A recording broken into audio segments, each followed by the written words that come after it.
नमस्कार। ईपीएस के पेंशन धारकों, आप सभी के लिए इस वक्त की बड़ी खबरें निकलकर सामने आ चुकी हैं, जिसके बारे में दोस्तों आज की इस वीडियो के अंदर बात करेंगे। जी हां दोस्तों, पेंशन धारकों के लिए गुड न्यूज है।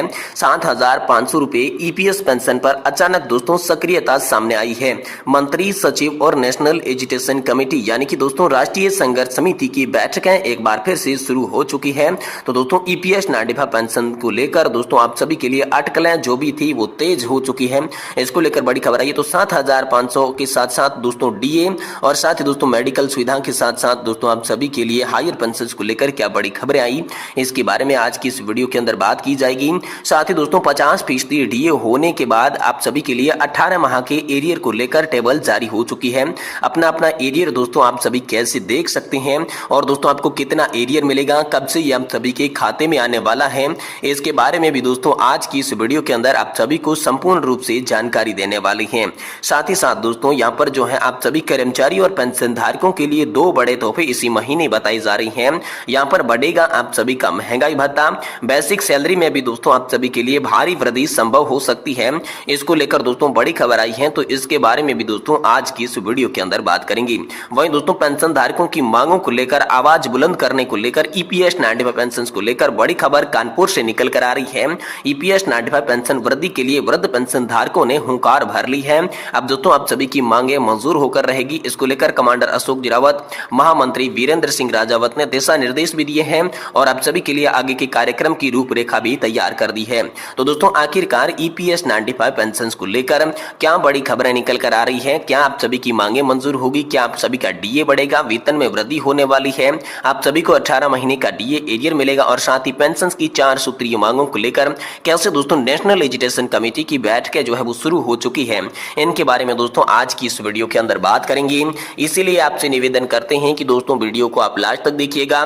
साथ ही अगर हमारे चैनल पर आप पहली बार विजिट कर रही हैं तो दोस्तों चैनल को सब्सक्राइब कर दें और वीडियो को लाइक करें। तो चलिए बिना किसी देरी के वीडियो के अंदर यहाँ पर खबरों का सिलसिला शुरू करते हैं और आप सभी को एक के बाद एक ईपीएस 95 पेंशन धारकों के लिए आई गुड न्यूज को बता देती हैं। जी हाँ दोस्तों, पहली गुड न्यूज की बात करें तो 7,500 रुपए ईपीएस 95 पेंशन पर अचानक यहाँ पर सक्रियता बढ़ जा चुकी है।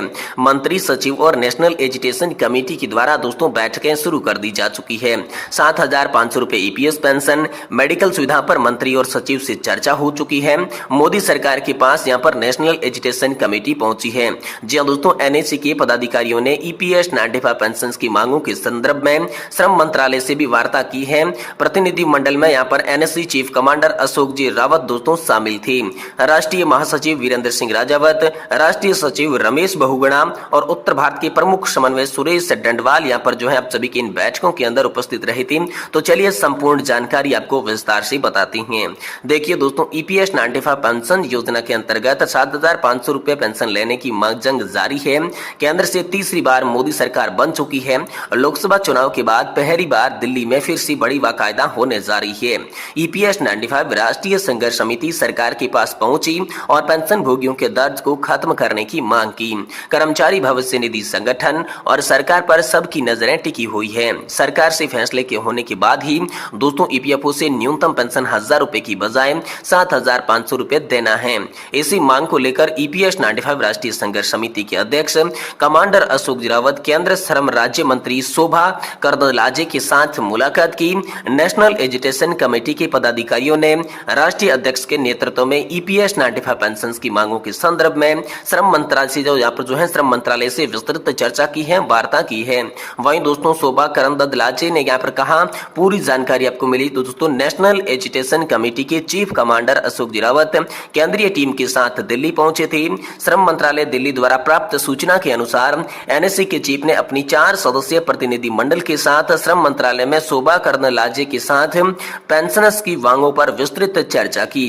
मंत्री ने बताया कि एनएससी कर्नाटक के प्रतिनिधि मंडल हमें मिल चुके हैं और विस्तृत पूर्वक चर्चा भी हमसे कर चुके हैं। साथ ही एनएससी प्रतिनिधि मंडल की ओर से मांगों के संबंधित तथ्यों पर आधारित दस्तावेज भी यहाँ पर दिए गए, भेंट किए गए।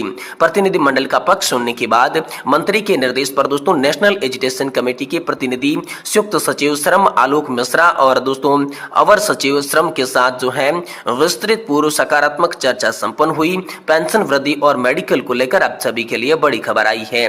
जी हाँ दोस्तों, कमांडर अशोक रावत ने ईपीएफओ द्वारा भेजे गए पत्र और साथ ही दोस्तों श्रम मंत्रालय के द्वारा प्रतिलंबित मिनिमम पेंशन में वृद्धि, मेडिकल सुविधा दोनों प्रस्तावों पर अविलंब मंजूर करवाने के लिए कार्रवाई करने हेतु निवेदन किया है।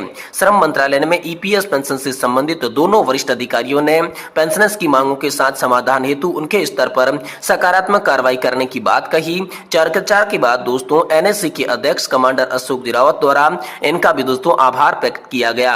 प्रतिनिधिमंडल में एनएससी के चीफ के साथ राष्ट्रीय महासचिव वीरेंद्र सिंह राजावत, राष्ट्रीय सचिव रमेश बहुगुणा, उत्तर भारत के मुख्य समन्वयक सुरेश डंडवाल उपस्थित रहे थे। मंत्री शोभा करंदलाजे, श्रम मंत्रालय के दोनों वरिष्ठ अधिकारियों का श्रम सचिव आलोक मिश्रा और अवर सचिव सुदेश कुमार बेंगलुरु में मंत्री से मिलकर ईपीएस 95 का पक्ष रखने वाले राष्ट्रीय मुख्य समन्वयक रमाकांत नरगुड़ा और साथ ही कर्नाटक के अध्यक्ष जीसीएम स्वामी का आभार दोस्तों इन्होंने जताया है। तो ये बड़ी खबर आप सभी के लिए आई है। एक बार फिर से आप सभी की पेंशन की तमाम मांगों को लेकर बैठकें जो है वो श्रम मंत्री के साथ और अलग अलग सचिव के साथ शुरू हो चुकी है, जिससे आप सभी को जल्द ही पेंशन बढ़ोतरी का तोहफा मिल सकता है। वहीं दोस्तों अगली बड़ी खबर की बात करें तो 18 महीने का डीए एरियर कब मिलेगा, इसको लेकर बड़ा अपडेट आया है। डीए एरियर की टेबल को लेकर बात करेंगे, खाते में आपके कितने पैसे आएंगे इसको लेकर बात करेंगे।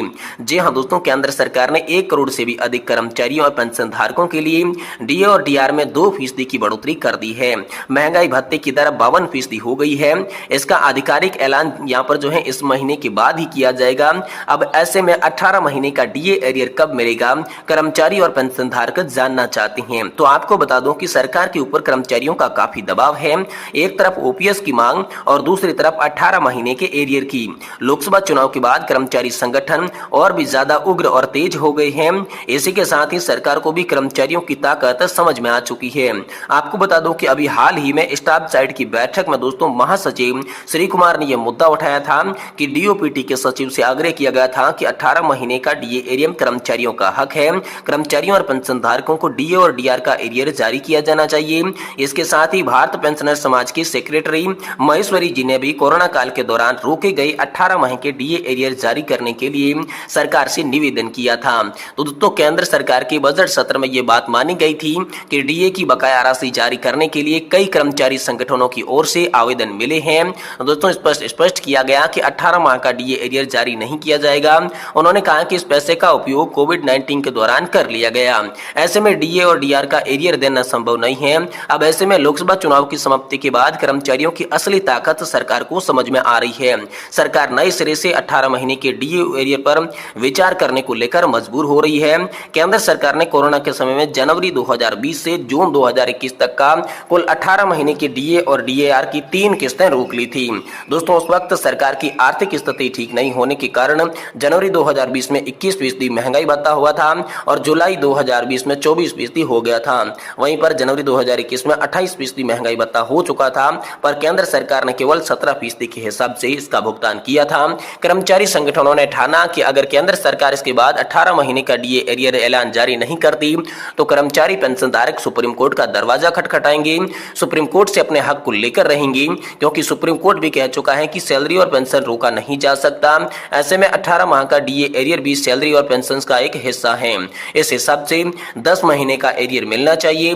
सुप्रीम कोर्ट के इस फैसले के बाद आधार बनाकर चुनौती दी जा सकती है। वहीं दोस्तों इस समय देश की आर्थिक स्थिति काफी अच्छी हो गई है। ऐसे में 18 महीने के डीए एरियर का भुगतान सरकार को करना चाहिए। कोरोना के समय में देश की स्थिति अच्छी नहीं थी। ऐसे में एक बार फिर से कर्मचारी मन बना लिया है कि अब पूरे देश में वित्तीय स्थिति अच्छी हो गई है तो दोस्तों इसका भुगतान करना पड़ेगा, नहीं तो कर्मचारी सुप्रीम कोर्ट जाने के लिए भी मजबूर होंगे। अगर कर्मचारी सुप्रीम कोर्ट का रुख करते हैं तो दोस्तों सुप्रीम कोर्ट अपने पूर्व फैसले के आधार पर कर्मचारियों और पेंशनधारकों का रोका गया डीए एरियर के भुगतान का आदेश केंद्र सरकार को दे सकती है। ऐसे में हर एक कर्मचारी के खाते में 50,000 से लेकर 2 लाख के बीच की राशि जमा होगी। हर कर्मचारी की बेसिक पे के हिसाब से अलग अलग एरियर मिलेगा। ऐसे में आपके खाते में कितने पैसे आएंगे ये जानने के लिए दोस्तों आप सभी को इस आदेश का इंतजार करना होगा, जिसके बाद दोस्तों आप सभी ऑफिशियल वेबसाइट पर जाकर डीए और डीआर की लिस्ट भी चेक कर सकते हैं।